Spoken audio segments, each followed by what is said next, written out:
تفکر اسلامي څېړنیز مرکز د دعات المستقبل چینل راتلونکي داعیانو وروڼو په دې هیله چې دا 2 ورځې به مو په خیر او عافیت سره تېرې کړې وي. نو داسې په هره زمانه کې د دعوت تګلارې بېلې بېلې وي. نو په دې اړه مو نن محترم استاد عبدالله ریحان صاحب را دعوت کړی تر څو تاسو ته په معاصر وخت کې د دعوت تګلارې در وښیي. نو ریحان صاحب راغلی ده، نو کوشش کوو چې درس باندې شروع وکړو. محترم ریحان صاحب ښه راغلاست درته وایو په دې هیله چې ورځ به دې په خیر باندې تېره سوي. نو که آماده یې نو درس شروع کوو. ډېره زیاته مننه قدرمن ظهیر صاحب، جزاک الله خیر. ټولو ملګرو ته هرکلی وایم، هیله لرم چې شپه یې ښه پیل کړې اوسي. بسم الله الرحمن الرحیم وبه نستعین الحمد لله والصلاة والسلام على رسول الله. قال الله تبارك وتعالى في محكم كتابه وهو أصدق القائلين ولتكن منكم أمة يدعون إلى الخير ويأمرون بالمعروف وينهون عن المنكر وأولئك هم المفلحون. وقال الله تبارك وتعالى في مكان آخر ادعو إلى سبيل ربك بالحكمة والموعظة الحسنة وجادلهم بالتي هي أحسن. وعن أبي مسعود رضي الله تعالى عنه قال قال رسول الله صلى الله عليه وسلم من دل على خير فله مثل أجر فاعله. د مهربان رب سلامتیا وي، رحمتونه او برکتونه دي پر تاسو ټولو ګرانو عزیزانو دوستانو او ملګرو باندې. په پیل کې خو باید ووایم زه ډېر خوښ او خوشحاله یم چې نن ورځ یو بحث لرو او ستاسو ګرانو ځوانانو او داعیانو په منځ کې له تفکر څېړنیز او دعوتي انسټیټیوټ ځانګړې مننه باید وکړو چې دغه لړۍ او سلسله یې جوړ کړې ده او زموږ باور دا دی چې دا به د ځوانانو لپاره ډېره یوه مفیده سلسله تمامه شوې اوسیږي. هیله لرم چې دوستانو ورځ ښه تېره شوي، شپه یې ښه پیل کړي او همدا مهال یو ډېر ښه احساس ولري تر څو موږ وکولی سو په ګډه باندې یو ډېر ښه بحث ولرو. موږ له تاسو زده کړه وکړو، تاسو یې له موږ وکئ او مخکې لاړ سو. د نن ورځې موضوع لکه څنګه چې ظهیر صاحب یادونه وکړه، په اوسني عصر کې د دعوت د مؤثرو تګلارو باندې زموږ او ستاسو نن بحث دی. دا یو له هغو موضوعاتو څخه ده چې له بده مرغه چې پر دې موضوع باندې بحثونه ډېر کم موجود دي. ما چې کله موضوع ته چمتووالی نیوه نه مو په ګوګل کې شی پیدا کړلی سو، نه مو په انټرنیټي سایټونو کې شی پیدا کړلی سو او نه حتی په کتابونو کې. ما کتابونه ولوستل، هلته ډېر ښه مقدماتي بحثونه هلته موجود ول د دعوت په هکله باندې، لیکن په معاصرو تګلارو باندې هیڅ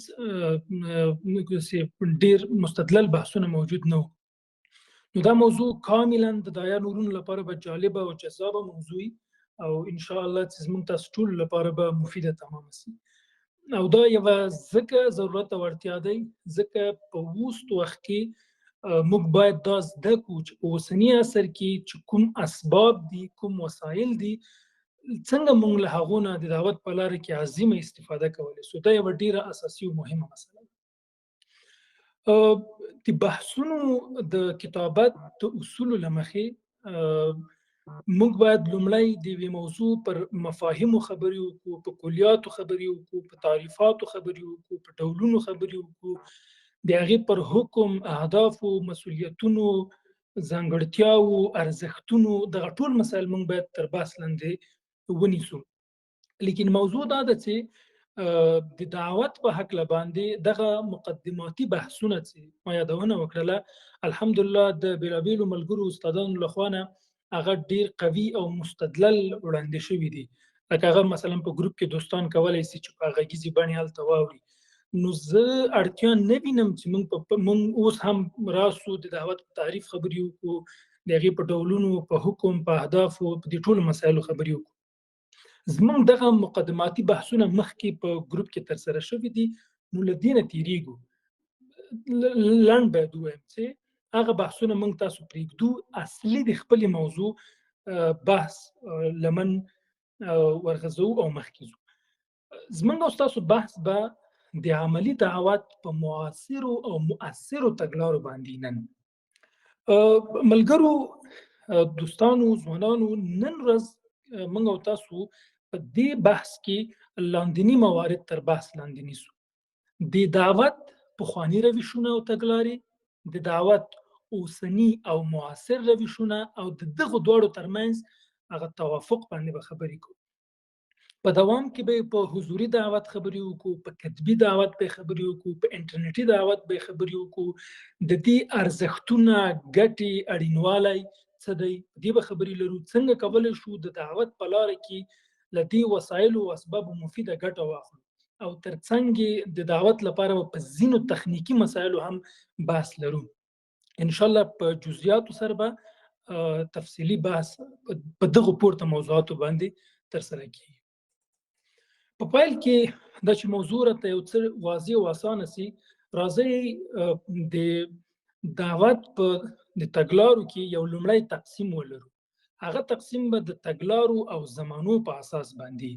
دا اصلا یو شکلی تقسیم دی، یعنی موږ شکلا یو تقسیمو، لیکن دوی بیا یو بل سره ډېر ښه توافق لري په دواړو زمانونو کې.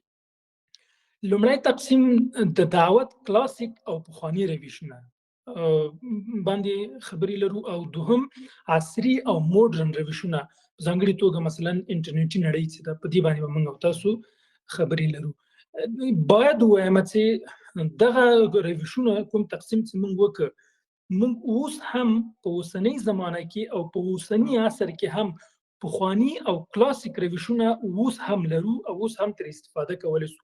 یعنی دا دواړه ډیر منځ په یو بل کې یعنی ډیر داخل دي.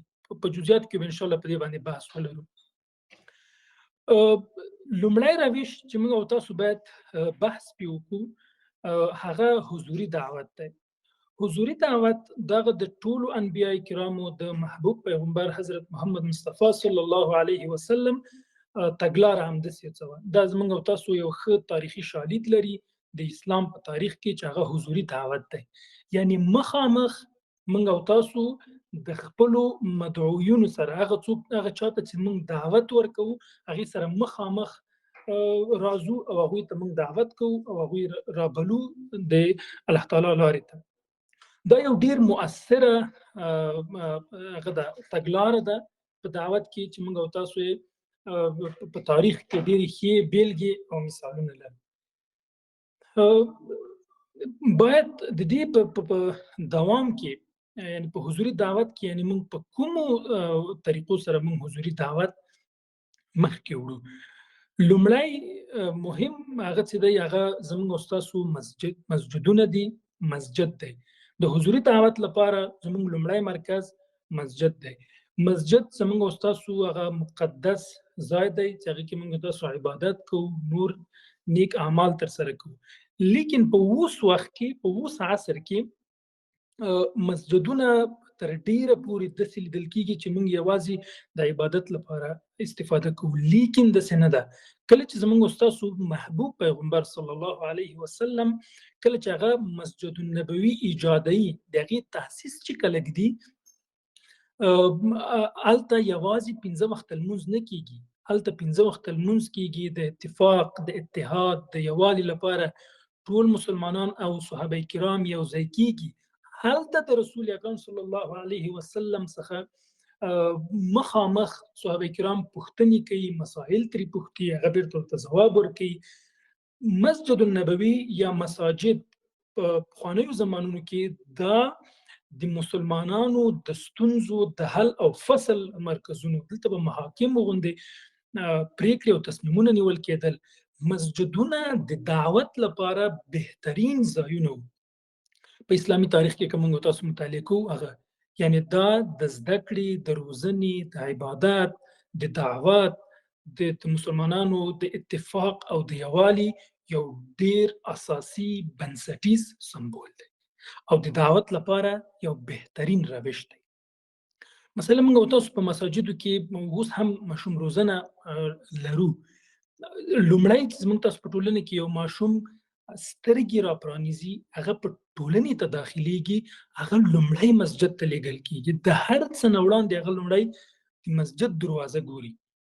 نو دا یو ډیر ارزښتمن او مهم او اړین روش دی چې باید زموږ داعیان ورونه، علماء کرام، شيوخ، ملا امامان، دوی ټول باید دې مسلې ته ډیر جدي پام وکړي. له دغه وخت نه که چیرته زموږ دینی طبقه د داعیان ورونه، علماء کرام دوی دې نقطې ته متوجه سي، نو موږ ډیر ښه کولی سو چې یو ډیر مفید، یو ډیر ګټور په اسلامي فکر سمبال نسلونه ټولنې ته وړاندې کړي، نورو برخو ته وړاندې کړي او مخکې لاړ سي. د مسجد په هکله باندې نور ډیر اوږد بحث کیږي یا ډیرې خبرې لرو.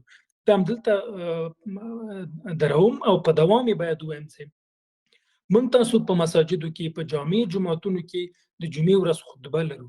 د جمعې ورځ خطبه په کلاسیک او پخوانیو روشونو کې چې البته اوس یې هم لرو، په حضوري دعوت کې دا یو له ډیرو مهمو روشونو څخه دی، ځکه کافي اندازه خلک هلته راټولېږي او هلته په ډیرو مهمو او اساسي موضوعاتو باید خبرې وسي، چې دې ته هم هغه داعیان چې دغه صلاحیت ته رسېدلي چې هغه د جمعې په ورځ په سټیج کینی، په منبر کینی، خلک ورته کینی او هغوی ته وعظ کوي، نصیحت ورته کوي، خبرې ورته کوي، دعوت ورته ورکوي. یعنې دوی هم باید دغه مسؤلیتونو ته ډیر متوجه اوسېږي تر څو موږ وکولی سو د دعوت هغه نیک او ښه اهدافو ته ورسېږو. درېیمه مسله چې په حضوري دعوت کې غواړم تر بحث لاندې ونیسم، هغه تدریس او مدرسه ده. تدریس چې موږ او تاسو د دعوت لپاره یو ډیر بهترین، یو ډیر پخوانی، یو ډیر کلاسیک روش دی چې موږ او تاسو مدرسې الحمدلله لرو. په مدرسې د افکارو د روزنې، د ځوانانو د روزنې، هغه په اسلامي فکر سره، په عقیدتي فکر سره، په ټولو مسایلو سمبال ځوانان هغه موږ تاسو ته باید مدارس وړاندې کړي او د تدریس په طریقه سره. دا د دعوت یو بهترین روش دی چې زه فکر کوم که زه ډیر بحث ته ورداخلېږم او په دیو په مسله باندې ډیر بحث کوم، موږ تاسو کافي وخت به ونیسي. ځکه کولی شو چې موږ تاسو په مدرسې او تدریس باندې ډیرې خبرې وکړو، د دې په نصاب، د دې په سیستم، په دې کې د طالب العلمانو په روزنو، د علماو په روزنې ډیر اوږد بحث کېدلی سي. دا مسله هم همدلته تړو. څلورم موضوع ته په حضوري دعوت کې ځو چې هغه پوهنتونونه دي. موږ پوهنتونونو کې په ډیر لوی تعداد ځوانان همدا مهال مصروفه دي، هغوی زده کړې کوي. دلته هم باید د دعوت، د تبلیغ، د فکري روزنې هغه ریښې باید هلته وغځېږي او ورته ورسېږي. دا ډیره مهم مسله ده. موږ که یو انجینیر که چېرته لرو، هغه باید یو ښه مسلمان، یو ښه داعي انجینیر وي. که موږ ډاکټر لرو، یو ښه مسلمان ډاکټر او داعي ډاکټر باید ولرو. که موږ او تاسو په بیلابیلو فیلډونو کې هر فیلډ نه که یو څوک راځي، هغه له پوهنتون نه فارغېږي، هغه باید په یو اسلامي فکر سمبالي، هغه له خپل دین نه خبري، هغه له خپلو کلتور نه خبري، هغه په یو ښه فکر سمبالي او په څنګ کې ورسره یو ښه داعیم جوړېدلی سي. دې مسلې ته باید ډېر پام وسي. په حضوري دعوت کې څه بلې خبرې ته چې باید بحث لاندې ونیسو، هغه غونډې او جلسې دي چې موږ تاسو په حضوري دعوت کې لرو. په بېلابېلو وختونو کې علما کرام غونډې نیسي، جلسې نیسي په ځانګړو مناسبتونو باندې. نو هلته موږ او تاسو کولی سو چې هلته دعوت وسي او خلک نیکې لارې ته، ښې لارې ته، د اسلام لارې ته راوبلو ځوانان او موږ سره یو ځای شي. دا هم په حضوري دعوت کې یو له ښه روشونو څخه دی. ممکن په جزئیاتو کې ځینې نور مسایل هم وي په حضوري دعوت کې، خو ما همدغه مسایل یاداشت کړي وو. همدا لوی او مهم مسایل دي چې دې ته موږ تاسو داعیان ورونه باید ټول ورته پام وکړي.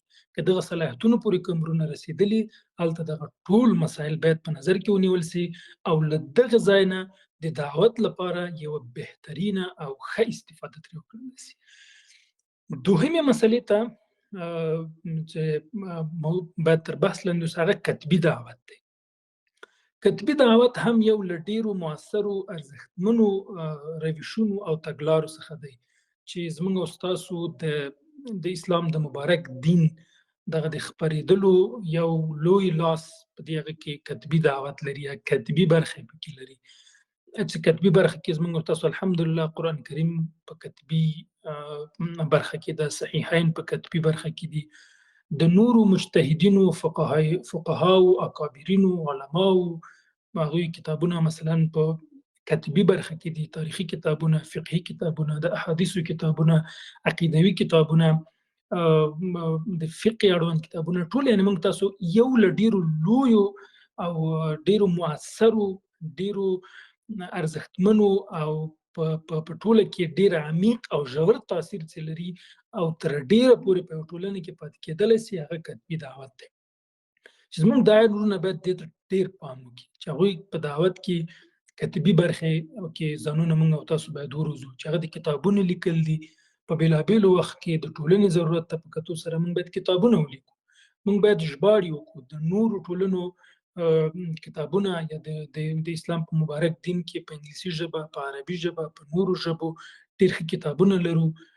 هغه باید موږ راوژباړو او دا د دعوت یو ډېره مقالې دي، لیکنې دي چې موږ او تاسو باید په مختلفو وختونو زه فکر کوم زموږ ډېری ځوانان اوس دا صلاحیت لري چې هغوی لیکنې وکړي، ښایسته ښایسته لیکنې وکړي، کوي هم ځوانان ماشاءالله په ټولنیزو رسنیو کې. لیکن دا په یو داسې طریقې سره وکړي چې انشاءالله راتلونکي په تفصیلي بحث لرو چې هغه پاتې سي، هغه دوامداره نسلونه ترې استفاده وکړي. نو هغه دا د مجلې دي چې موږ او تاسو لرو، بیا هغې کې ونیزې دي، میاشتنۍ دي، اخبار دي، چې دغه ټول مسایل په کتبي دعوت کې موږ او تاسو لرو چې دې باندې باید کار وسو. البته مرغه څه یو څه فکر کوم زموږ ټولنه ضعیفه ده او تازه یې دې برخې ته پام سوی دی. ماشاءالله ډېر ښه لیکوالان اوس وخت کې لرو، ښه داعیان لرو په کتبي برخه کې چې هغوی کتابونه لیکي، ژباړې کوي، مقالې لیکي، لیکنې دي، مجلې بیا یو ډول را تازه شوي دي. دې ورځو کې موږ تاسو ګورو که نه د حریت مجله ده ماشاءالله، ځینې نورې مجلې دي، ونیزې دي، میاشتنۍ دي. اخبار خو بیخي ډېر زوړ شوی دی، لیکن اخبار په خپل ځای په ورځني توګه ورځني مسایل څېړي او ډېر ښه مفید دی د رسېدو لپاره. دا د کتبي برخې مسله شوله. نور دلته موږ او تاسو راځو او په انټرنیټي او معاصر دعوت باندې خبرې کوو. البته یو خبره باید وکړم چې دغه کوم مسایل چې پورته یادونه وکړله دا اوس هم په معاصر طریقې سره همدغه مسایل موږ اوس هم وړاندې کولی شو. موږ او تاسو دغه ټول مسایل کې معاصر برخه پکې شاملېږي، پخوانۍ برخه په معاصرې کې شاملېږي او دا دواړه سره ما مخکې هم ویلي چې دا ډېر یو بل ته سره داسې ننوتي دي په بېلابېلو برخو کې او ښه ګټه او استفاده ترې اخیستلی سو. او زه په دې باندې بحث کوم چې کتبي دعوت کې او په اوسني عصر کې موږ څومره استفاده او ګټه ترې اخیستلی سو. تاسو پوهیږئ دوستانو چې په نړۍ کې 8.2 بیلیون کسان ژوند کوي. همدا اوس په نړۍ کې وروستۍ راپورونه همدا ښیي چې 8.2 بیلیون کسان ژوند کوي.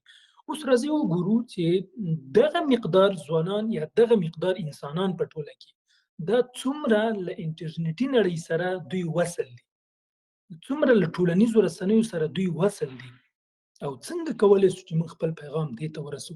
په دې ډېر تفصیلي او په هر یوې جلا بحث کوو.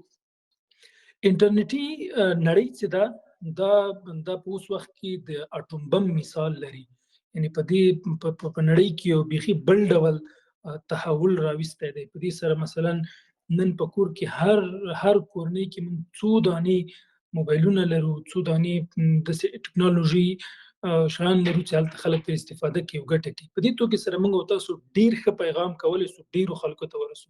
که چېرته موږ او تاسو په اوس وخت کې څومره یوه لویه جلسه ولرو، ممکن هلته 10,000 20,000 کسان دې هلته پکې ګډون وکړي. لیکن که چېرته موږ او تاسو د انټرنیټي دعوت له لارې کار وکړو، مبارزه وکړو، دغه روشونه او تګلارې زده کړو، موږ او تاسو کولی سو چې خپل هر پیغام میلیونونو کسانو ته ورسوو. دا یوه ډېره اهمه او مفیده ګټه ده. په نورو نړۍ کې له انټرنیټ څخه له دغه روش څخه په اقتصادي بازار کې د غربي افکارو، د ملحدینو، د نورو افکارو لپاره ډېره ښه استفاده ترې هغوی کوي.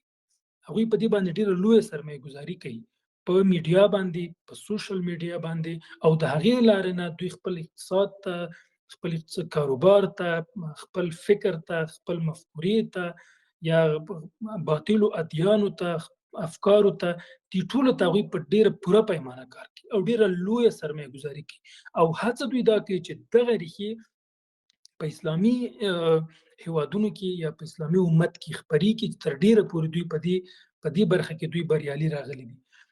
د هغه په اړه باید ووایم ګورې دا دومره یوه انټرنېټ ځینې وخت موږ تاسو ته ډېر ساده او عادي ښکاري، خو دا هېڅکله داسې نه ده. اوس د هغه د ډونالډ ټرمپ په خپلو وینا کې وایي چې هغه دی په ډېر افتخار سره وایي چې زه مثلا په ټویټر کې دومره فالوورز لرم، زه په فیسبوک کې دومره فالوورز لرم په ډېر هغه باندې. یعنې د یو هېواد نه په هغه سطحه د هېواد یو ولسمشر هغه په خپل افتخار کوي په خپلو فالوورزو باندې په ټولنیزو رسنیو کې. یعنې هلته دا یوه وړه مسله نه ده. همداسې موږ تاسو ډېر زیات مثالونه درلودلی سو. که اوس موږ تاسو ملحدین، سیکولران، مسیحیان، عیسویان د دوی دغه پاڼې، فیسبوکونه او ټولنیزو رسنیو اکاونټونه وګورئ، یعنې دوی همیشه دا سپانسري، دوی خپل د فکر د خپل برخې ته د دعوت ټول مسایل د هغوی سر او کال سپانسري، سرمایه‌ګذاري پې کوي، پیسې پې مصرفوي او له دې لارې نه ډېر زیات خلک خپل فکر ته رااړولي. له بده مرغه باید ووایو نه هغوی په دې برخه کې تر اوسه پورې ډېر کامیاب دي. د دې موضوع ټاکل او بحث پې کول یو لامل دا دی چې موږ باید وپوهېږو چې موږ ترې څنګه استفاده وکړو. د میډیا او سوشل میډیا برخه کې چې دلته موږ او تاسو د حق او د باطل د شدید جګړې اړتیا وینو. دلته باید موږ او تاسو یوه میډیایي جګړه د مسلمانانو او د غیر مسلمو او باطلو افکارو په مقابل کې موږ او تاسو باید یو شدید جګړې ته راسو. دا یو ډېر لوی جهاد دی چې دې جهاد ته راسو او د دې په وړاندې قوي مبارزه وکړو. موږ باید انټرنیټي پوهه زده کړو او مخکې لاړ شو. صحیح دی چې انټرنیټ مثلا خپل زیانونه هم لري، تاوانونه هم لري، خپلې خبرې هم لري، مسایل هم لري، لیکن زموږ هدف دا دی چې موږ دعوت په برخه کې څنګه ښه استفاده او ګټه ترې اخیستلی شو. په 2024 کال کې راپورونه داسې ښیي چې له 5.14 میلیارډو څخه ډېر خلک په ټولنیزو رسنیو کې فعال دي چې د نړیوال نفوس 3.7% خلک تشکیلوي او په اوسط ډول هر کارکونکی 6.7 مختلف ټولنیز پلیټفارمونه کاروي. دا ګوري یو ډېر غټ مقدار دی چې په نړۍ کې خلک له دې څخه استفاده کولی شو. نو موږ او تاسو کولی شو چې همدغو خلکو ته دا پیغام ورسو. په معاصر روشونو کې او په خصوصا په میډیا او سوشل میډیا برخه کې خپلو بحث ته دوام ورکړو. لومړی بحث په راډیو او ټلویزیون باندې کوو. راډیو او ټلویزیون د معاصر دعوت لپاره یو ښه هغه دی روش او تګلاره ده چې موږ تاسو باید استفاده ترې وکړو. ټلویزیونونه په 1929 میلادي کال کې جوړ شوي دي او په 2021 کال کې د ټلویزیون نړیوال مارکیټ یو راپور خپر کړی چې په نړۍ کې 1.2 بیلیون کورنۍ ټلویزیونونه لري په نړۍ کې. یعنې دا په 2021 کال کې دا راپور خپور شوی و. یعنې که اوس موږ تاسو 2024 کې دا مقدار حتما پورته تللی دی. 1.2 بیلیون کورنۍ په نړۍ کې هغوی ټلویزیون کاروي. آیا موږ تاسو نسو کولی چې د دومره غټ لوی تګلارې څخه موږ او تاسو خپل پیغام نړۍ ته، خپل پیغام خپلو مدعویانو ته ورسو؟ دا یو ډېر هغه دی. یعنې له بده مرغه باید ووایو چې دا برخه هم زموږ د غرب د اغېز لاندې ده. خصوصا مخکې کلونو کې زموږ د کلتور، زموږ د دین، زموږ د ارزښتونو په خلاف کارول کېدله او کارول کېږي. نړیوالې رسنۍ دي چې په دې برخه کې کار کوي. زما هدف دا دی چې موږ او تاسو باید داعیان ورونه، مسلمان ورونه، فکري مبارزین، دوی باید خپلې ریښې تر ټلویزیونونو پورې او تر راډیوګانو پورې ورسوي. له بده مرغه چې زموږ د دیني طبقې ورونه، داعیان، علما کرام دوی نه پوهېږم یو ډول حسادت لري له دغه برخې سره، خو لیکن دا ډېره لوی ضرورت او اړتیا ده. یعنې زه دا د خودصفتي له وجې دا خبره نه کوم، یوازې د یو مثال په توګه وایم. زه الحمدلله زما یوه ټلویزیوني خپرونه ده د خوږې کیسې په نوم په لمر کې، ځانګړې رمضاني اسلامي خپرونه ده. یعنې موبي ګروپ هغې په داخل کې ډېرې مسلې او ډېر بحثونه شته چې هلته څه روان و، څه کېږي او څه کېدل. لیکن کله چې ما دلته زمینه مساعده شوه چې زه باید هلته هغه ولرم، زه په ډېر شوق او ذوق سره او د همدې هدف لپاره لاړم چې په داسې ځایونو کې زموږ داعیان وروڼه باید خپل ځان داخل کړي او هلته په واقعي معنا اسلامي فکر ته دوی هلته پکې کار وکړي. ما 3 کاله د خپرونې مخکې 3 کاله ما قرارداد لاسلیک کړی دی او په 3 کالونو کې باور مو وسه چې ما هغه مالی یا معاش او دې برخې ته ما هیڅ کتلې هم نه دي، لیدلې مې هم نه دي، یا ډېر وروسته پوه شوی یم چې مثلا زما لپاره دومره معاش ټاکلی، ځکه ماته هیڅ مهم نه و. د تلویزیونونو لارې د راډیوګانو لارې موږ او تاسو کولی شو چې کورنۍ ټارګېټ کړو، ځکه یو تلویزیون ته په مجموع کې یو راډیو ته ټوله کورنۍ په ګډه کینی او هغه ګوري. نو موږ تاسو ډېر هغه خلک هم خپل ټارګېټ لاندې نیولی سو چې هغه حضوري دعوت ته زمینه نه لري، هغه ټولنیزو رسنیو ته زمینه نه لري. موږ او تاسو د راډیو او تلویزیون له لارې کولی سو چې هغه طبقه چې له دې نورو برخو محرومه ده په دغه برخه څاري او تعقیبوي، دوی را خپل کو او اصلي کوم څه چې موږ او تاسو د خپل دعوت لپاره د خپل فکر لپاره لرو هغه ورته ورسو. دا یو ډیر مفیده تګلاره ده. د دې په هکله دغه مثلا د حج مراسم چې دي د مسلمانانو دا خو لایو شیر کیږي، یو ټلویزیون دی چې په عربستان کې هغوی شیر کوي، هر څه داسې لایو رواني.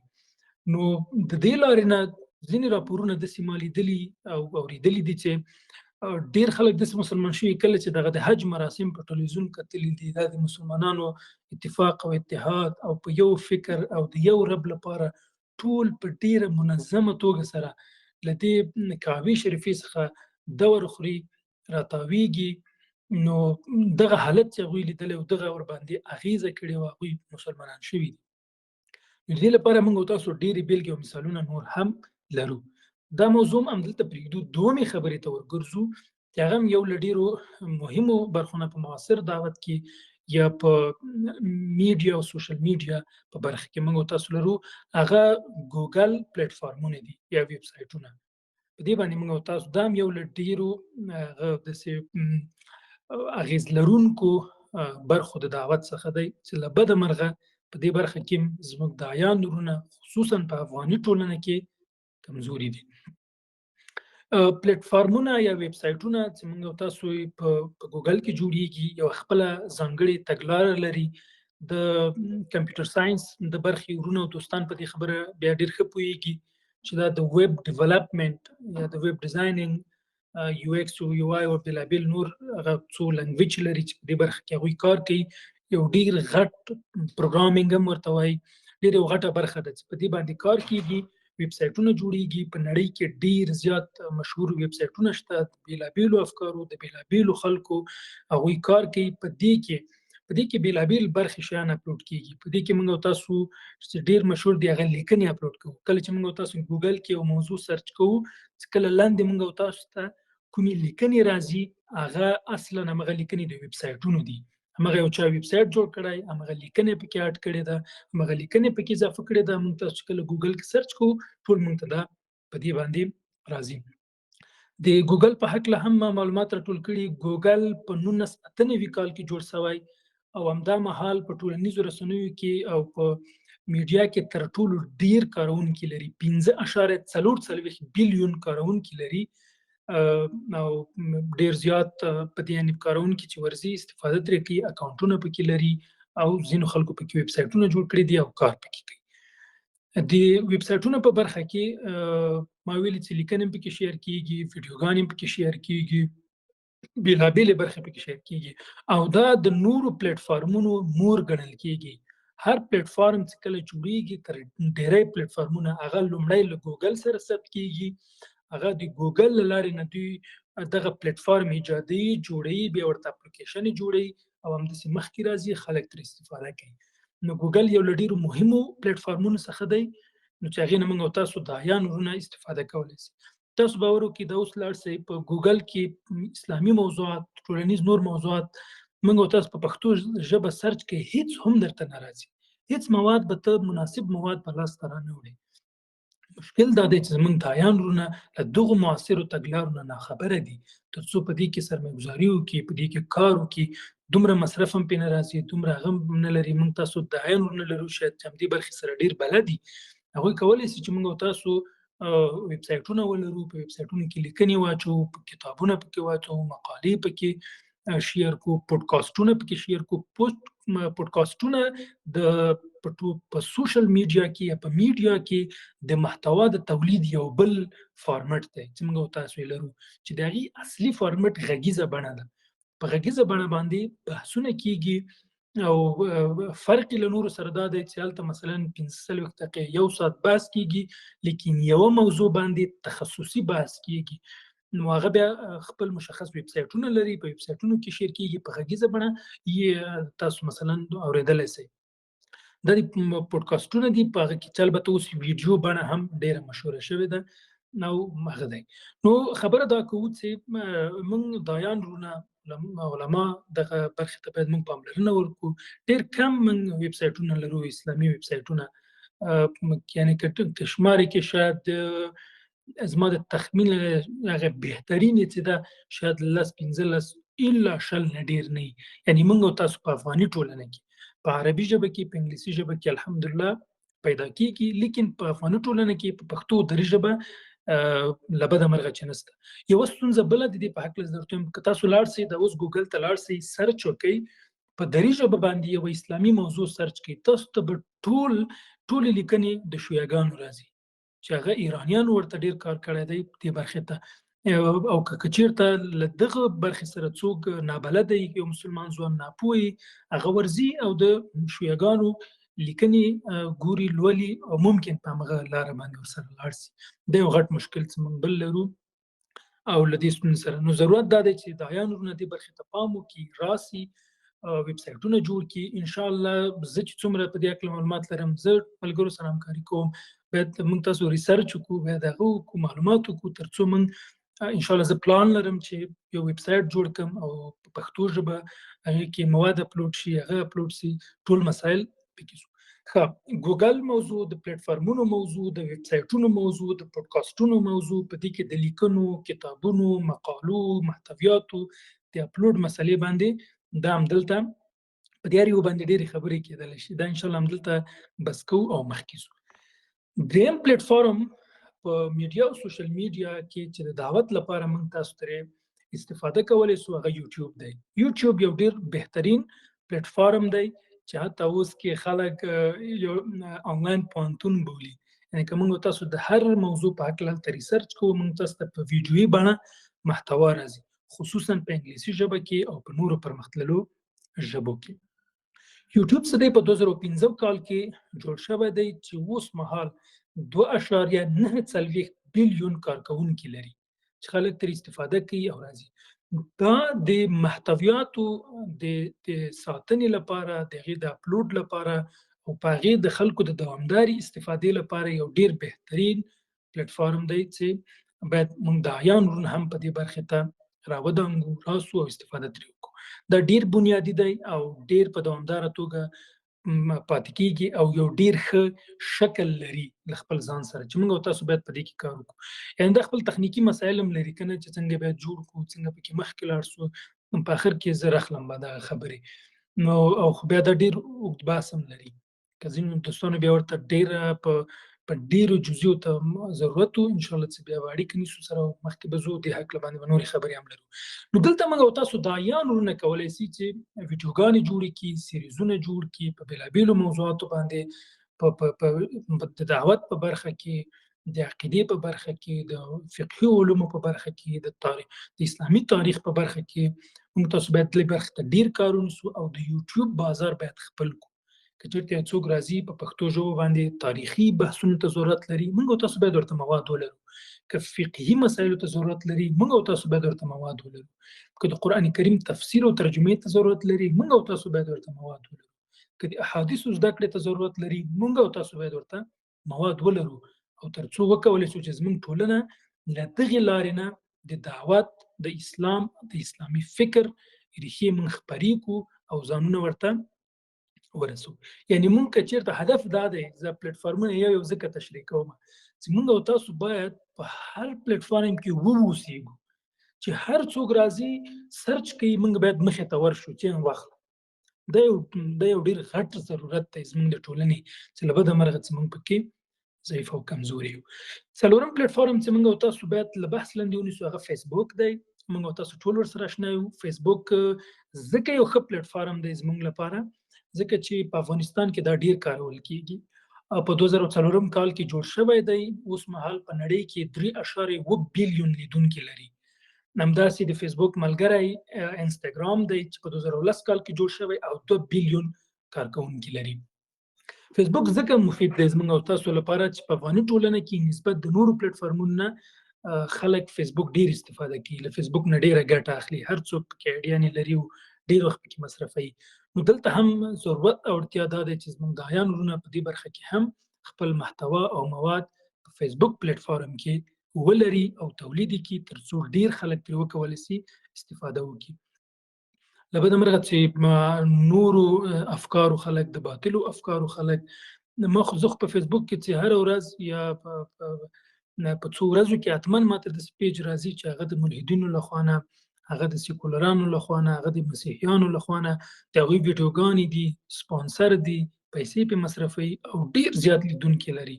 لویه بدمرغي دا ده چې کله موږ ورځو موږ او تاسو افغانان ورونه، پښتانه ورونه، مسلمانان ډیر مثبت کمنټونه ورته کوي، یعنی ډیر د هغوی په ذهنیت باندې اغیز کړی دی او کوي. په فیسبوک کې موږ او تاسو شخصي پروفایلونه او آیډیانې لرو، ورسره مثلا پیجونه لرو، ګروپونه لرو چې جوړیږي، لکه ماشاءالله ځینې ورونو او د ځینو ملګرو شته.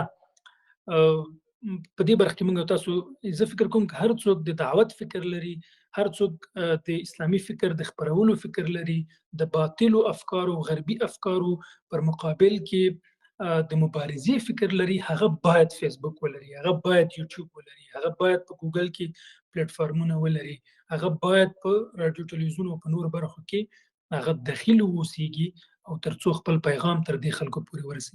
پیج جوړول خو ډیره یوه اسانه طریقه ده، پیجونه جوړ کړئ، لیکنې پکې کوئ، هر څوک لري فیسبوک لري، خپل ترې استفاده کوئ، د نورو دایانو ویډیوګانې شیر کوئ، د نورو دایانو لیکنې خپروئ، هغه په نورو ګروپونو کې خپروئ، په شخصي واتساپو ګروپونو کې خپروئ، په نورو ځایونو کې خپروئ.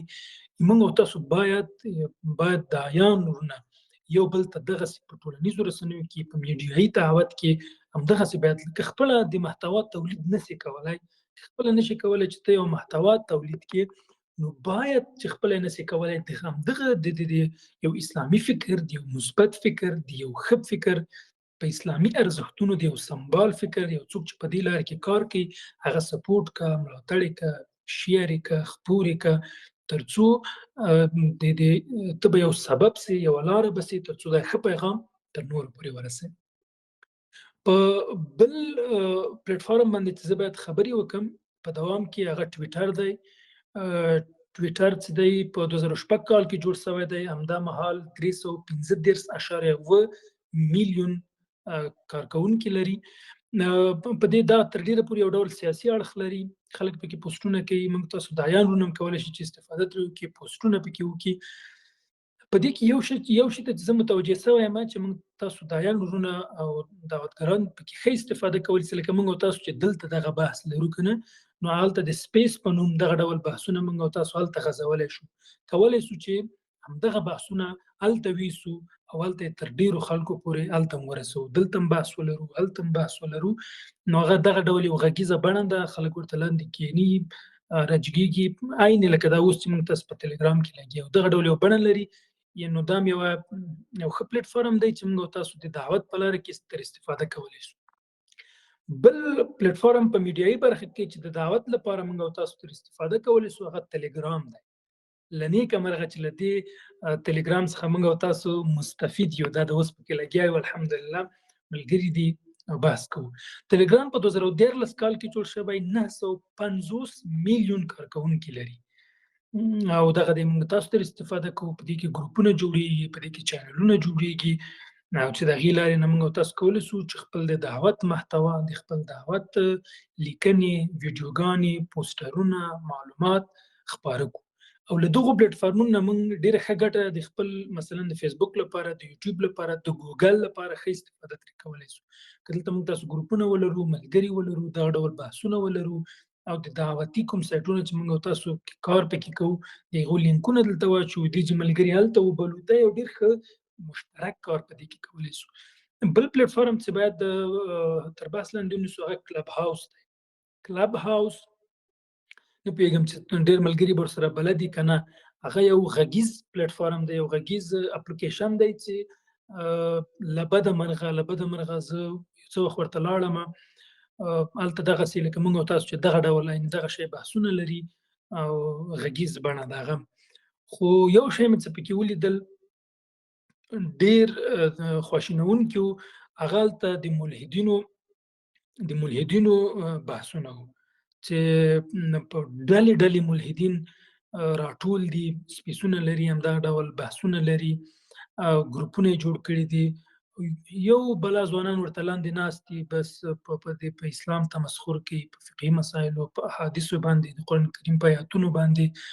هغوی مثلا فحشا ته کار کوي، نور ناسم او غلط بحثونه کوي. او یو ځوان شاید د ساتیرۍ لپاره ټوکې او ټکالې کوي، په ټوکو ټکالو کې دوی خپل فکر ته بیرته کار کوي، یعنې په ډېر غیر مستقیم توګه باندې. یو ځوان شاید د ساتیرۍ لپاره لاړ شي او په کلب هاوس کې ورته کینی او غوږ ورته کېږدي، نو کره د ده پر فکر باندې هغه اغېز کوي. هغوی غیر مستقیم غواړي چې خپل فکر په دوی. نو هلته د ملحدینو هغه ما ډېر ولیده، د هغوی شتون، د هغوی کار، او له بده مرغه چې ما پکې یو دوه نه زیات اسلامي بحثونه پکې ما ونه لیدل.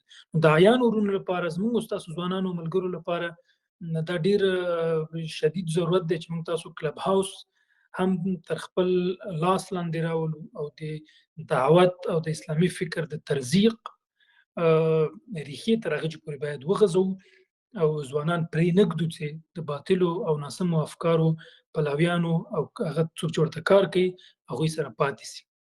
دې برخې ته د ملګرو یو جدي ضرورت دی او اړتیا زه وینم. وروستی پلیټفارم چې زه باید تر بحث لاندې نیسم، له بده مرغه چې په دې نږدې وختونو کې ډېر کارول کېږي، ډېر استفاده کېږي او ډېرې بدې اغېزې لري زموږ په ټولنې باندې، زموږ په مسلمانانو باندې، هغه ټیک ټاک دی. ټیک ټاک په 2014 کال کې جوړ شوی دی. اوس مهال 2.05 بیلیون کارکونکي لري چې له بده مرغه دومره تاثیر په ټولنو کړی دی چې زموږ ډېری ځوانان یې ډمان کړل، ډېری ځوانان یې ته په لاسونو کې سینما ورکړه، سینماګران ورته وایي که چې ورته وایي، سینماګران یې کړل. هغوی ټوله ورځ له سندرو سره، له فحشا سره، له ګډاګانو سره، له بېلابېلو مسایلو سره هغوی دخیل دي، سهولتونه یې ورته کړي دي، بیرته یې ورته اقتصادي لارې جوړې کړي دي. لکه اوس چې موږ تاسو بحثو دغه لایوونه چې دي د دوی دي ډېر بد تاثیر ګذار دي زموږ په ټولنه باندې. هغه خو دا د حیرانونکي چې په زرهاوو خلک، په زرهاوو افغانان او پښتانه همدغو چټیاتو ته، همدغو د فحشا او منکرو خبرو ته ناست دي او اوري. مشکل دا دی چې موږ او تاسو مسلمانو ځوانانو او داعیانو ورته شا کړې ده. یعنې موږ او تاسو باید هر داسې ځای ته چې هلته ډېرې بدې پایلې لري زموږ د ټولنو مسلمانانو لپاره، هلته موږ او تاسو باید دخیل واوسېږو، هلته موږ او تاسو باید ورننوځو، هلته موږ او تاسو باید خپل فکر ته کار وکړو. دا یو ډېر ضرورت دی. یار چې نن هغوی دغه ډول ناسم لایفونه لري، نو څه مشکل دی چې په یوې ډېرې ښې او مناسبې طریقې سره زموږ داعیان وروڼه لاړ شي او هلته ځوانان راوګرځوي. حد اقل یو شمېر ځوانان خو به راوګرځوي که نه. هغه د اسلامي فکر، هغه د مثبت فکر، د ښه فکر، د یو مسلمان ځوان د فکر لپاره خو به هلته کار وشي که نه. هلته خو به یو څه شی اپلوډ شي چې هغې نه باید یو مثبت او ښه استفاده وشي. یعنې په دې ټولو برخو کې یو ډېر شدید کار ته اړتیا لري. هر ځوان، هر داعي باید په دې ټولو پلیټفارمونو کې اکاونټونه ولري، په هغې کې کار وکړي، مبارزه وکړي. نو که چېرته غواړئ چې دعوت وکړي، که چېرته غواړئ چې خپل پیغام په رښتینې معنا او په واقعي معنا هغه خلکو ته ورسوي چې اړتیا ده چې موږ باید ورته کار وکړو، ضرورت دی چې موږ ورته باید کار وکړو، موږ باید په دغه پلیټفارمونو کې کار وکړو. موږ باید له دې پلیټفارمونو سره دښمني ونه کړو. زه دا منم چې په دغو پلیټفارمونو کې بد اخلاقي شته، په دغه پلیټفارمونو کې فحشا شته، په دې کې هغه شته، خو زموږ هدف دا دی چې باید موږ او تاسو په خپله ګټه ترې استفاده وکړو. موږ او تاسو د دعوت په لاره کې ترې استفاده وکړو، موږ او تاسو د خیر په لاره کې ترې استفاده وکړو او خپل پیغام په دې کې ورسوو. همداسې موږ او تاسو ځینې نور پلیټفارمونه شته، نور شیان هم شته، لیکن هغه مشهورې په نړۍ کې همدا دي چې دغه پلیټفارمونه شاوخوا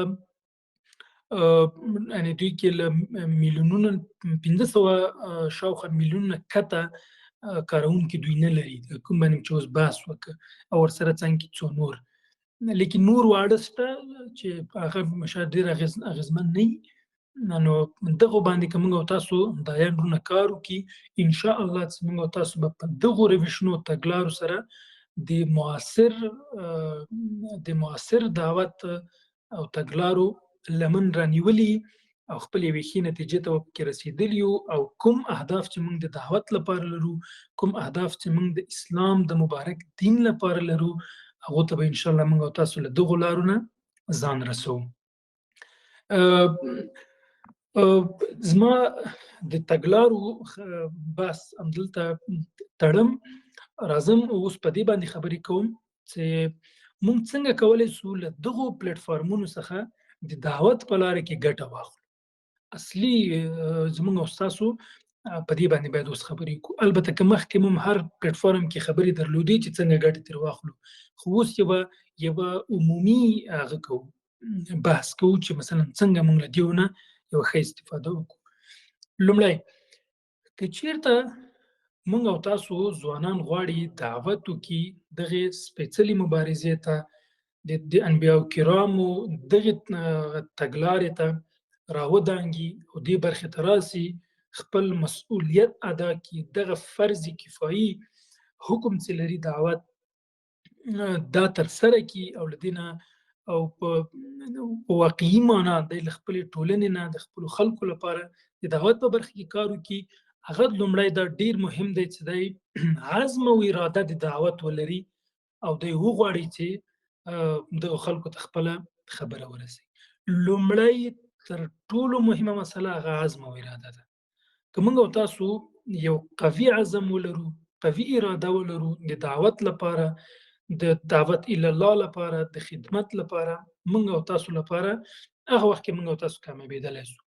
عزم او ارادي خبره زه ځکه کوم، زموږ ډېری ملګري چې کله دغو پلیټفارمونو ته راځي، سوشل میډیا ته راځي، معاصرې لارې او تګلارې ته راځي، دلته د غم لړلی د ویوز بحث راځي، د لیدونکو بحث راځي، د کارکوونکو بحث راځي. نو دوی چې یو څه پکې مخکې لاړ شي، چې ډېر لیدونکي او فالوورز او دا مسایل پیدا نه کړي، نور خسته شي.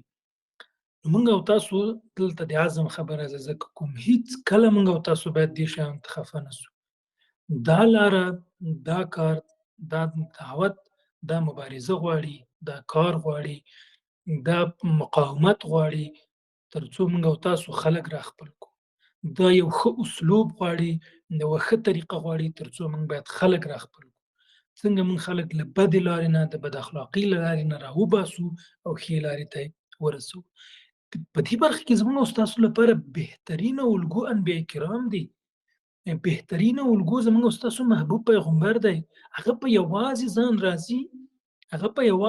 راځي، د ټولو باطلو افکارو، د ټولو په مقابل کې درېږي، د ټولو ستونزو او مشکلات چې د هغه وخت اسلامي په هغه وخت کې د بشریت ټوله ټولنه لري، دی په وړاندې درېږي. دی ټولې نړۍ ته یو نوی روح وربخي، دی ټولې نړۍ ته د تمدن، د پرمختګ او د اسلامیت هغه اصلي فکر په تنازن باندې شروع کوي. کراکره ورسره ملګري یو ځای کېږي، صحابه کرام یو ځای کېږي، دا لمن پراخېږي او ټوله نړۍ نیسي. نن موږ او تاسو د 1400 څخه زیات کلونه دېخوا الحمدلله موږ یې اغېز په خلکو ګورو او دغه د الحمدلله په نړۍ کې دومره خلک مسلمانان دي او د دغو په حقیقي او رښتیني دین څخه هغوی او خپل حقیقي خدای پیژني او مخکې ځي. یعنی هدف مې دا و چې زموږ تاسو محبوب پیغمبر په یوازې ځان راغی، دغه مبارزه یې وکړله او یوې نتیجې ته پکې ورسېده. نو لومړی مسله عزم او اراده ده چې موږ تاسو باید د دعوت لپاره ولرو.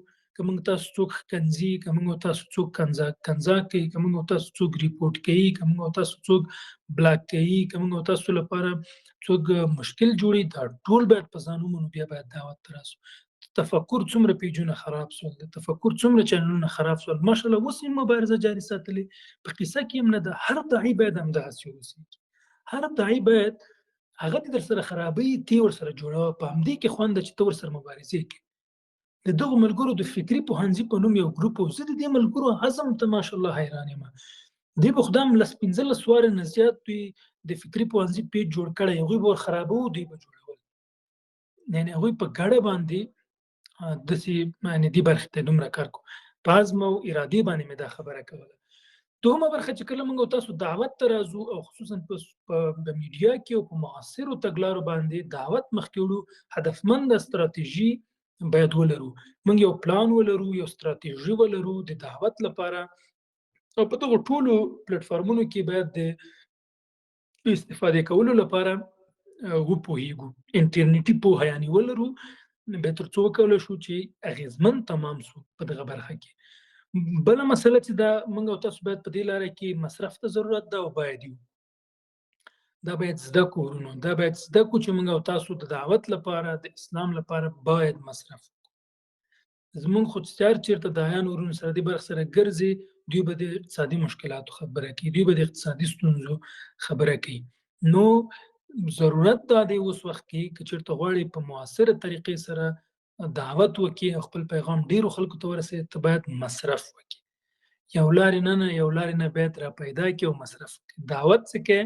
مصرف په ځان باندې په لومړیو کې مني. یعنې که چېرته ته ویب سایټ جوړوې، هغه خپل مصرف لري، ځانګړی مصرف لري، هغې ته ته نوم اخلي، هغې ته نور مسایل کې کوم ویب ډیولپر پکې کار کوي، هغې ته مثلا یو مقدار پیسې چې ورکوي، نو په دې باندې مصرف راځي. په مصرف ته باید موږ او تاسو تیار واوسېږو، او دې مصرف نه باید تېښته ونه کړو. زه فکر کوم د ډېرو ملګرو دغه ډول یو وس جوړېږي. اوس فکر وکړه چې که چېرته یو ملګری پیدا سي، تا ته یو پلیټفارم یا ویب سایټ جوړ کړي چې په هغې کې ته لیکنې خپرې کړې، نو په هغې باندې چې دا زیات مصرف راسي، $100 مصرف راسي. نو $100 خو دومره شی نه دي یاره چې موږ او تاسو د دعوت او د اسلام لپاره پیدا نه سو کړلی. نو په لومړیو کې په کال کې $20 الی $40 کاسټ مصرف لري چې هغه ورباندې کوي. نو د دعوت لپاره، د خیر لپاره، د اسلام لپاره دا ډېر کم مصرف ده، ډېر زیات کم مصرف ده. بیرته موږ او تاسو کولی شو چې له دغه پلیټفارمونو څخه منفعت ترلاسه کړو. که چېرته موږ او تاسو د دوی هغه سټیجونه پوره کړو، ډېره اسانه طریقه لري، پوره یې کړو. د هغې نه وروسته کولی شو چې موږ او تاسو ترې ګټه وکړو، چې دعوت ګټه یې وکړو. که چېرته مثلا ستا زړه دا ګټه نه مني، ته کولی شې چې بیرته همدغه ګټه د دعوت په لاره کې مصرف کړي، خپل وسایل، خپل اسباب زیات کړي، تر څو ته وکولی شې چې ډېر ښه کار وکړي. بله مسله چې په میډیایي دعوت کې باید خبرې پرې وکړو، هغه د ځان لپاره موضوع او شاخه ټاکل. یو خبره باید وکړم، زموږ د داعیانو یو لوی مشکل دا دی چې موږ په ټولنیزو رسنیو کې چې کله دعوت کوو، هر شی چې په مخه راځي هغه وایو. وروره، یو داعي دی، اخلاقي مسایل دی څېړي، فقهي مسایلو په احکامو باندې به دی خبرې کوي، هیڅ به د تخصص او برخه نه وي. دی به مثلا تفسیر به دی وړاندې کوي، ټولنیز مسایل به دی وړاندې کوي، نو فکري مسایل به دی وړاندې کوي، تاریخي مسایل به دی وړاندې کوي. د دې ستونزه څه شی ده؟ دا خپله د پلیټفارمونو دغه طریقه هم همداسې دلته که چېرته ته ګډوډ شیان بېلابېله محتوا هغه کوي، هغوی ته هغه کوي نه، مخکې دې اکاونټ هم نه ځي. دوی هم غواړي چې داسې یو شی، او خلک هم غواړي چې همداسې یو څه شي باندې باید خبرې په یوې مشخصې برخې باندې خبرې وشي. ګورې، زما هدف دا زه یو خبره بله دلته اضافه کوم. ګورې، موږ تاسو باید داسې کار وکړو، که چېرته یو څوک وایي چې یو ځوان دی، صحیح دی، یو ځوان دی، دی ضرورت لري چې دی په فکري روزنې او فکري جګړې برخه کې پوه سي، صحیح دی. نو که دلته دی غواړي چې دغه برخه کې معلومات ترلاسه کړي، دی باید پوه سي چې په فکري برخه کې فلانکی دعوتګر دی، سیده د همغه اکاونټ ته ورسي، خپله دغه پوهه پکې ترلاسه کړي، څه ضرورت لري. نو که چېرته موږ تاسو ګډوډ مخکې لاړ سو، زموږ او ستاسو کوم مدعوین چې دي، هغه چاته چې موږ دغه لاره کې کار کوو، هغوی نه به ګډوډېږي.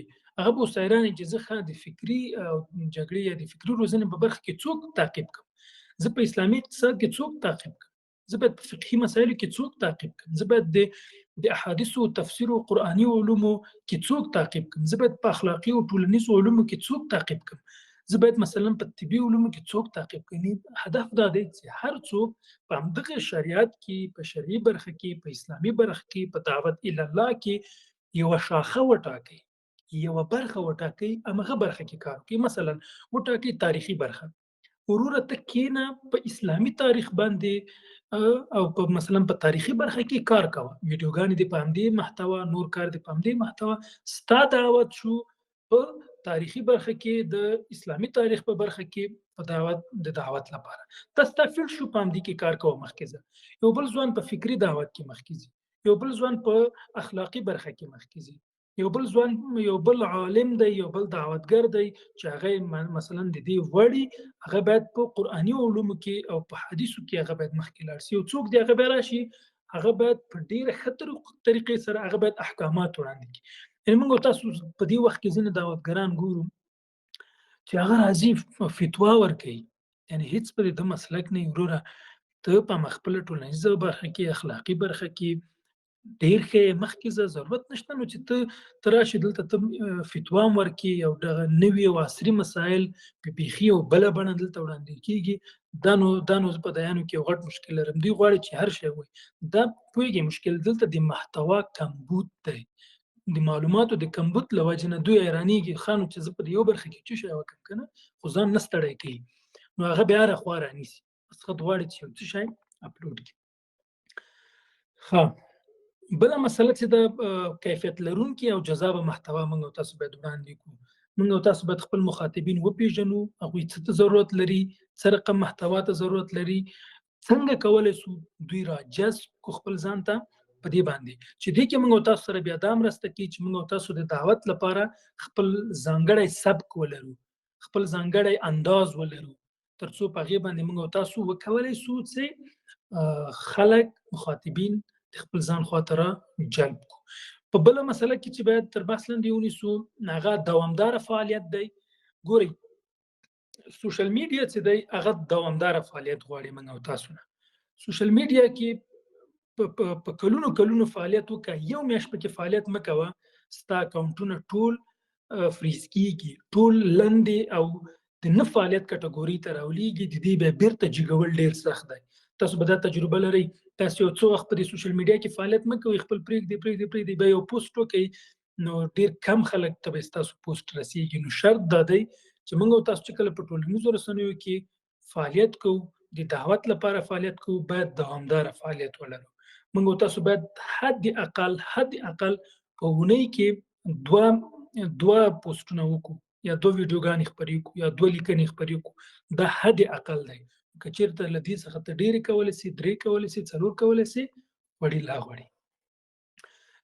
مشخص تقسیم اوقات ورته درلودل چې دا ډېر مهم دی. په خپل وخت پوسټونه کول، دا مشکل موږ ډېر لرو. یو سړی راځي د شپې 1 بجه په دغو پلیټ فارمونو کې هغه پوسټ کوي، یاره هغه خو نه مؤثر تمامېږي. که تاسو لاړ شئ په دې باندې ریسرچ وکړئ، په سوشل میډیا منیجمنټ تر دغه عنوان لاندې که تاسو ریسرچ وکړئ، بیا پوهېږئ چې موږ او تاسو باید ټولنیزې رسنۍ څنګه وکاروو تر څو زموږ پیغام ډېرو خلکو ته او پر خپل وخت باندې ورسېږي. او د بل مسله چې دا هغه موږ او تاسو غواړو چې په دغو پلیټ فارمونو کې کار وکړو، د اسلامي دعوت او د خپل فکر د ترزیق لپاره، د خپرولو لپاره کار وکړو. موږ او تاسو باید په نړیوالو ژبو وپوهېږو. دا یو لوی کمی دی په موږ کې. دا باید ومنو چې موږ له نړیوالو ژبو سره زموږ داعیان ورونه، زموږ فکري ورونه ډېر کم پکې بلد دي، چې هغه انګلیسي ژبه ده، عربي ژبه ده، چې حد اقل په دغو دوه ژبو باندې موږ او تاسو باید وپوهېږو. په انګلیسي ژبه باندې دومره محتوا سته، دومره هغه سته چې پوښتنه مه کوه. ګوګل ته لاړ شه، ویې لیکه، یو عالم محتوا راځي. یوټیوب ته لاړ شه، ویې لیکه، یو عالم محتوا راځي. بل ته لاړ شه. په انګلیسي ژبه ډېر غټ داعیان دي، ډېر غټ علما دي چې هغوی کار کوي، پودکاسټونه هغوی ثبتوي. دا کوم شیان چې ما یادونه وکړله، د دې کمی زموږ په ټولنو کې ده. په نورو ټولنو کې او په نورو ژبو کې الحمدلله علما او داعیان شته، هغوی په دې کې کار کوي. که موږ تاسو سرچ کو پیدا کولی شو. ماشاءالله په عربي نړۍ کې ماشاءالله ډېر تکړه داعیان شته چې هغوی ډېر ښه کار کوي، ډېر ښه خدمت کوي، ډېر فوق العاده پودکاسټونه لري، بحثونه لري، سیریزونه لري چې هغوی په دې کې کار کوي. که موږ تاسو په عربي ژبه وپوهېږو، کولی شو چې هغوی نه محتوا راواخلو، ترمیم یې کړو او په خپله ژبه، په خپله لهجه او د خپلو خلکو لپاره یې ترې ګټه او استفاده واخلو. ښه، یو تخنیکي بحث دا دی چې موږ او تاسو که چېرته غواړو په دې ټولو پلیټفارمونو کې کار وکړو، موږ او تاسو ویډیو کریټ کړو، موږ او تاسو ساوند کریټ کړو، موږ او تاسو لیکنې وکړو، ډیزاین وکړو او دا ګټور تمام سي، موږ او تاسو باید په ګرافیک ډیزاینینګ برخه کې وړتیا ولرو، کار وکړو، یا یو بل څوک موږ سره وي چې هغه موږ او تاسو سره کار وکړي. دا ډېره مهمه مسله ده تر څو زموږ او ستاسو هغه تاثیر ډېر وي. دوستانو، زه انشاءالله خپلې خبرې راټولوم او مخکې مې یادونه وکړله چې تر ټولو مهمه دا ده چې موږ تاسو کار پیل کړو. لنډې ویډیوګانې، 1 دقیقې، 2 دقیقې، 3 دقیقې ویډیوګانې جوړې کړو په معاصره برخه کې. دا به ډېر مفیدي او ډېر ښه اغېز به ولري او د دوامدار کار لپاره موږ تاسو باید سیریزونه ثبت کړو، بېلابېل پړاوونه او سلسلې ثبت کړو په بېلابېلو موضوعاتو باندې. الحمدلله ځینې داعیان شته چې افغانستان کې هم پکې کار کوي. ما وویلې چې په عربي نړۍ کې به ماشاءالله ډېر خلک په دې برخه کې کار کوي. لیکنې وکړو، انشاءالله زموږ تاسو ټول ملګرو د وس کار دی. مقالې ولیکو، کتابونه ولیکو، ژباړې ولیکو، لنډې جملې. خو لنډه دا چې موږ او تاسو باید، زه باور لرم چې دلته کوم ملګري ناست دا ټول دغه وړتیاوې لري تر څو دا کار وکړي. وروستی مورد چې زه غواړم تر بحث لاندې ونیسم، تر ټولو ډېر مهم مورد دا دی چې موږ او تاسو داعیان ورونه، د دیني برخې فعالان، موږ او تاسو باید د یو بل ملاتړ او سپورټ وکړو. متفق سو، متحد سو، یو بل ته لاس ورکړو او وکولی سو چې دغه ډېر ارزښتمن هدف ته موږ او تاسو د دعوت په لاره کې ځان ورسوو. تاسو باور وکړئ، تاسو د دې ملحدینو، د دې سیکولرانو، د دې باطلو افکارو د دغو په باورو کې د دوی ترمنځ چې دا اتفاق وګورئ، حیران به پاتې شئ. دوی په هر حالت کې یو بل سپورټ کوي، حتی مالی سپورټ یو بل کوي. په همدې افغانستان کې په غیر مستقیم توګه دومره خلک سپورټ کیږي چې پوښتنه مه کوه. همغوی له هغه چې سپورټ کوي فقط د دوی د فکر سړی داسې حوالې ورته کوي چې پوښتنه مه کوه. په سوشل میډیا کې سپورټ کوي، په بل ځای کې سپورټ کوي، په خپلو لایفونو کې سپورټ کوي، راخلي، مشوره کوي، مخکښ کوي او په خپل فکر په مقابل کې ترې استفاده او ګټه اخلي. دا یو لوی ستونزه چې زموږ داعیان لرو، په همدا اوس هم په افغانستان کې لرو، یو بل نشو زغملی. دا زموږ غټ مشکل دی. نه کوو چې یو بل ته لاس ورکړو، نه کوو چې یو بل سپورټ کړو او دغه د کاروان او دغه لړۍ موږ پراخه کړو، اوږده کړو، موږ مجالس ولرو، ناستې ولرو او ډېر په لویه پیمانه، په موډرنه، په عصري طریقې سره او په هغه طریقې سره چې هلته موږ او تاسو خپل مخاطبین او مدعوین په ښه توګه کولی سو چې راجلب یې کړو، راجذب یې کړو، خپل پیغام ورته ورسوو، په دې کې یو ځای شو. له ستاسو ټولو ملګرو مننه کوم، ستاسو له حوصله مندۍ نه چې راسره پاتې سوئ. زما خبرې همدومره وې. که چېرته موږ ښې خبرې کړي، هغه د الله تعالی او د الله تعالی د رسول دي. که چېرته خطا شوي وو، اشتباه مو کړي، نو هغه زموږ او د شیطان دی. تاسو ټولو مننه کوو او مننه چې ومو زغملو او راسره پاتې سوئ. جزاک الله خیر. السلام علیکم ورحمة الله. پوښتنې لرئ؟ انشاءالله. وعلیکم السلام ورحمت الله وبرکاته. جزاک الله خیرا احسن الجزاء. د ریحان صاحب د تعالی مهمو او ارزښتناکو ویناو څخه مننه. یقین وکړه ډېرې ښې خبرې مو وکړې. نو که ستا خوښه وي د ځینو ملګرو نظرونه او پوښتنې به راواخلو. بیخي به ښه سي، ډېر به ښه سي. ملګري نو راځئ له خیره. مننه. له ټولو نه لومړی به زه وایم چې دغه محترم استاذ مجتبی قنیوي صاحب ته وار ورکړو، کومه نظر یا کومه پوښتنه یا کوم خبره لري نو مهرباني وکړه استاذ محترم.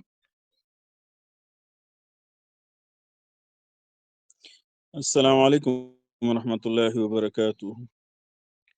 وعلیکم السلام ورحمۃ اللہ وبرکاتہ.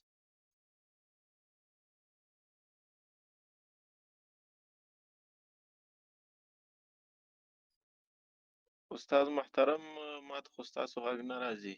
نه پوهېږم څه ستونزه ده.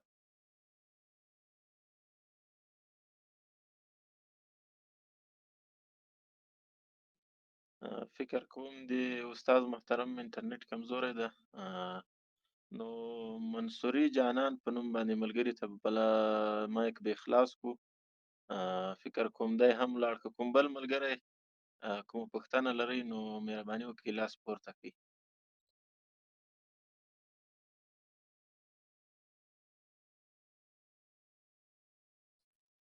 استاد محترم بیا راغی.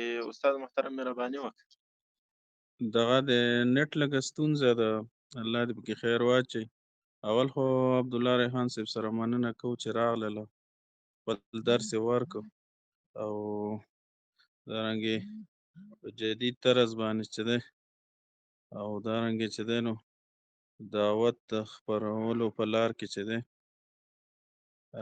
کوم نوي شیان دي د هغې نه موږ استفاده وکړو او دارنګې خپل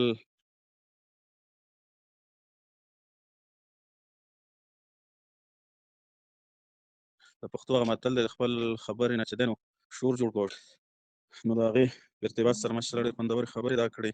او یو وخت کې ما یو ډاکومنټري کتل، هغه هم په دې باندې وه چې د عراق نه څه وخت کې نشریات په کېدل، نو څومره هم چې هغه غربي هیکران دي هغې ډېر زیات تنګ وو په دې خبره باندې چې دا څنګه بند کړي. دا 2004-05 د وخت خبره ده.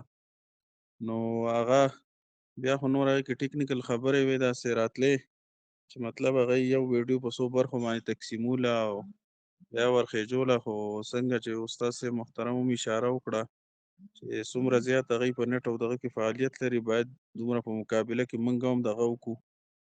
که ملګرو چېرته استاد عبدالهادي صاحب بیانات په دې اړه باندې اورېدلي نو یو بیان کې هغه دلته کې افغانستان کې د صلیبیانو د وجود په وخت کې دلته چې کومې رسنۍ وې د هغې وختونه شماري نو هغه 36 ګنټې جوړېږي د ورځې. او دارنګې یو دغه کې ما کتل د اسلام په ضد باندې صرف د شک پیدا کولو د بنیاده پورې ویب سایټونه تر 4000 پورې چا ورکړي وو. بیا په دفاع کې داسې د عرب نړۍ 400 پورې صرف دغه چې وو دا ویب سایټونه وو او هغه هم ټول داسې وو موسی سوري صاحب خبره صحوة اسلامیه، بس دما تا غونته کې مسلمانان وروڼه راغونډ شوي او چا د اسلام او د اسلام د دفاع درد لرلو هغوی خپل چې دی نو هغه سایټونه جوړ کړي او دارنګه هغه په یو محدود انداز سره چلولو کوشش چې دی په مخکې باندې کوي. اصل خبره دا ده چې هر کار چې مرکز او مرکزیت ولري هغه کار په مخکې باندې ورځي. نو موږ ته چې دی په ټیکنیکل برخه کې ملګري جوړول پکار دي، ایډیټینګ په برخه کې، او اگر موږ ته مشکل وي موږ داسې نشو کولی چې یو ځای کې ګڼ ملګري راجمع کړو هغې ته یو استاد ناست وي، خو د نټ له لارې چې دی څنګه چې استاد صاحب هم اشاره وکړه دا څیزونه موږ باید استفاده کړو. د نټ له لارې موږ کولی شو ټوله دنیا چې ده د نټ له لارې درسونه اخلي، د فزیکس کیمسټرۍ او دارنګې د ګرانو شیانو چې دی درسونه هغه د دې د لارې شي. نو موږ هم داسې کولی شو چې د مختلفو کارونو ته داسې پلیټفارمې جوړې کړو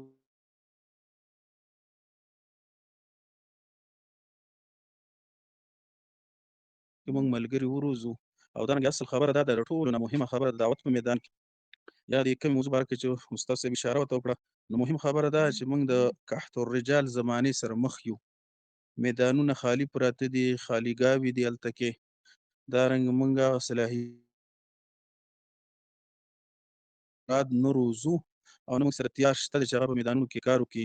خو دا ده چې عزم به نه بایلو او یو ترقي پذیر قدم به اخلو او دغه خبره د نیش نه چې دی هغه څه حده پورې شته چې دی هغه زموږ دپاره کافي ده. او څنګه چې استاد صاحب محترم اشاره وکړه مهم شی چې دی هغه عزم دی.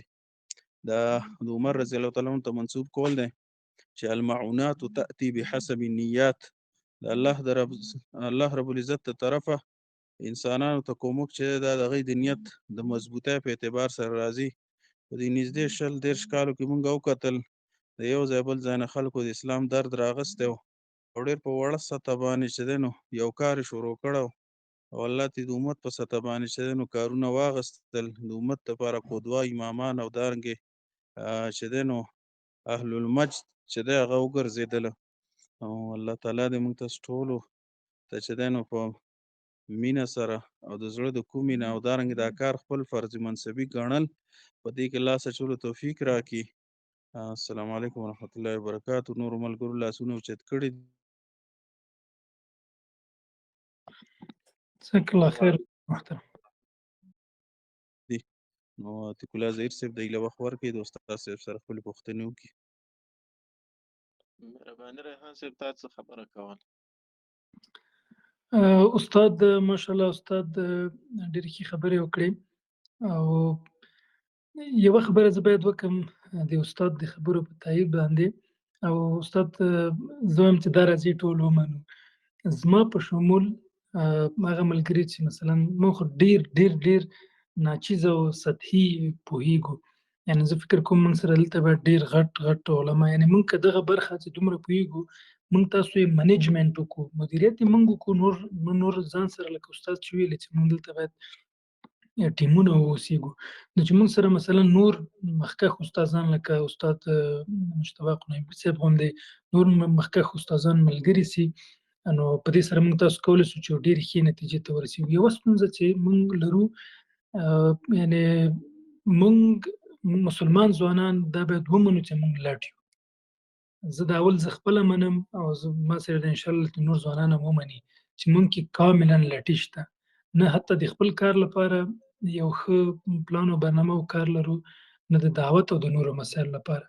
نو الله تعالی څخه د توفیق دعا کوو خدای دې له موږ دا لټي لرې کړي چې تر څو وکولی سو په دغه د ضرورت او اړتیا په وخت کې کار وکړو. محترم یوسف علاوي صاحب مایک مې خلاص کړی ده، مهرباني وکړئ علاوي صاحب. السلام علیکم ورحمۃ اللہ تعالی وبرکاتہ. ټولو درنو عزتمندو ملګرو دوستانو ته خصوصا استاد ریحان صاحب ته هم ښه راغلاست وایو. الله پاک دې د ده په عمر کې برکات واچوي چې خپلې موضوع ته یې په ډېر ښه انداز سره وړاندې کړ او موږ ته یې روحیه راوبخله. نو د ده نه ډېره مننه. باید موږ دغه کوم څیزونه چې ریحان صاحب وړاندې کړل باید په دې باندې کوشش وکړو، عملي کړو تر خپل وسه پورې چې څومره په څه باندې یو انسان پوهېږي دومره شرعاً دی مکلف دی چې په هغې مخکې لاړ شي. محمد منصور حیدري صاحب مایک مې دې خلاص کړی، ته کوم بل السلام ملګری؟ علیکم ورحمۃ الله وبرکاتہ. وعلیکم السلام ورحمۃ الله وبرکاتہ. مهرباني وکړه محمد منصور حیدري صاحب. د مجموعې ټولو ګډونوالو ته سلامونه او درناوي وړاندې کوم، خصوصا اساتذو ته. استاد محترم د موضوع اړوند خوندورې خبرې وکړلې. الله عز وجل د په علومو کې برکات واچوي. نظر کول نه تېرېږم، پوښتنه لرم. استاد محترم پوښتنه داسې ده چې په اوس وخت کې د کومو اشخاصو دعوت ډېر مفید دی؟ جزاک الله خیر حیدري صاحب، الله تاسو ته خیر درکړي. ډېره مننه چې د بحث تر پایه پورې وئ.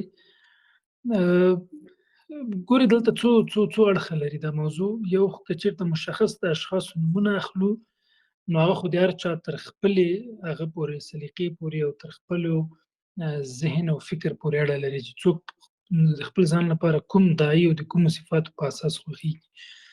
دا جلا بحث دی. لیکن عمومي خبره که چېرته موږ او تاسو کوو، عمومي خبره داسې ده چې هغه داعي چې هغه په ټوله معنا د یو ښه دعوتګر هغه ځانګړتیاوې او صفات په ځان کې ولري، دی په واقعي معنا پر خپلې موضوع حاکمیت ولري او پوهه ولري. درېیمه مسله چې ما په بحث کې هم درلودله هغه دا وه چې ډېر مهم دا دی هغه دعوتګر داعي ډېر اغېزمن تمامېږي چې هغه یو خپل سبک او یو خپل انداز ولري، یعنې یو متفاوت سبک ولري، یو ښه انداز ولري او وکولی سي چې خپلې خبرې په داسې توګې سره وړاندې کړي چې د خلکو په زړونو کې کښېني.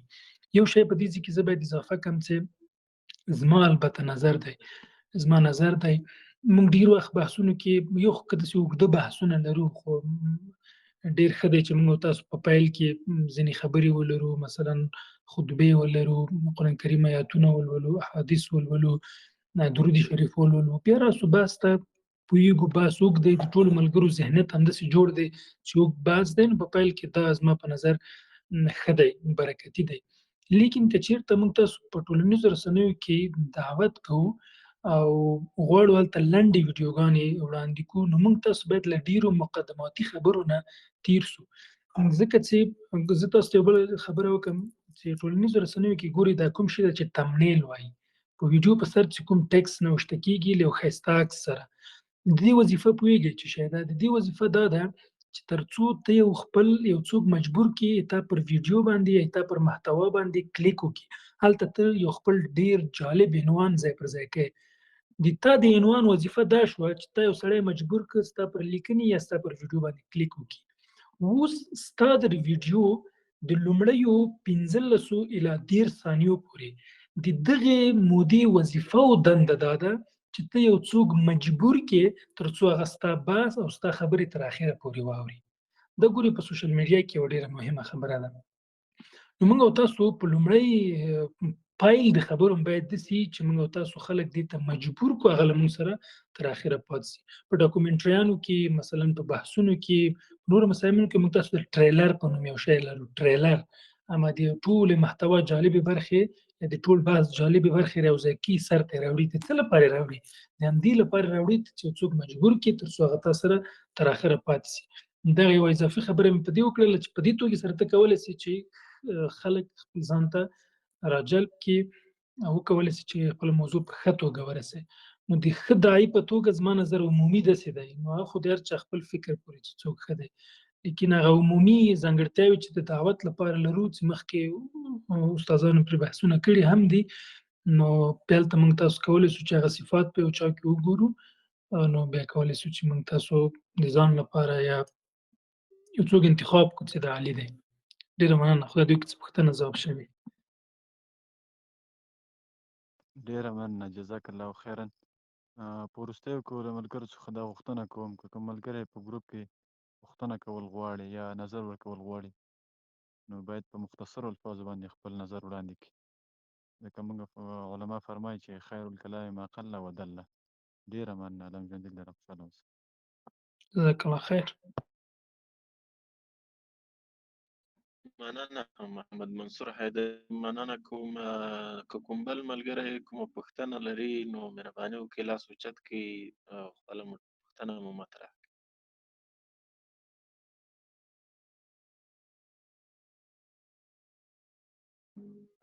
فکر کوم محترم استاد ریحان صاحب څوک کومه پوښتنه نه لري، نو که خوښه دي چې بحث پای ته ورسوو. ډېره مننه قدرمن ظهیر صاحب. اوکې ملګري خوشتم ماشاءالله، خو نظرونه او پوښتنې څه نه لري، بحث به راټول کړو. زه به پای کې د قدرمنو استادانو یوسف علابي او مشتاق نبي صاحب څخه، معزز استادانو څخه مننه کوم چې بحث کې وو، او زما یو عمومي هیله دا ده چې خدای دې وکړي چې زموږ خبرې د ملګرو لپاره مفیدې او ګټورې تمامې شوي. رب دې اول موږ ته بیا ټول ته د عمل کولو توفیق راکړي. د ټولو ملګرو نه نړۍ مننه چې په نن بحث کې له موږ سره وي. نو تر راتلونکي بحث مو په لوی او بخښونکي الله تعالی سپارم. ښاد آباد اوسئ، ښه شپه ولرئ. د الله په امان.